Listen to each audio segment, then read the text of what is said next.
Wakubwa kuna huu mtihani na changamoto ambayo inawatokea sana watumiaji wa iPhone. Hasa pale ambapo unaambiwa naomba nitumie namba. Unakuta hiyo namba ambayo umeombwa umtumie mtu, umeisave kabisa kwenye simu yako, lakini namna ya kutuma inakuwa ni changamoto sana. Itakubidi uende kwenye ile namba then uikopi, baada hapo ndio uende ukaipaste. Sasa mwanagitaa, baada ya kuona video hii, ukitaka kutuma hiyo namba kwenye ile conversation, rahisi sana utaweza kuituma bila kukopi na kupaste, na utafanya kama ambavyo watu wa Android wanatamba. Najua unajiuliza utafanyaje mwanagitaa? Njoo nikusanue. Ni rahisi sana mwanagitaa, utaenda kwenye ile conversation ambayo unataka kuituma ile namba, utakuja kama hapa, utahold pale sehemu ya kutuma. Baada ya kuhold kuna kitu ambacho kitakwambia autofill. Hapo baada hapo mwanagitaa itakuja hapa kwenye contact hiyo hapo.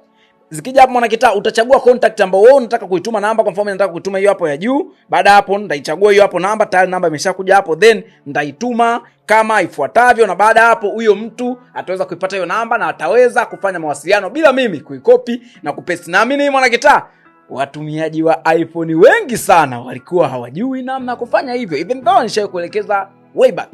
Sasa mwanagitaa, kama na wewe ulikuwa ujue kwamba hata mwenzako alikuwa hajui. Make sure umesave post hii, umeshana mshikaji wako, umemwambia kwamba simkitaka tusanua, simkitaka tisha, no. Okay. Nimesahau, usahau kufollow for more tips.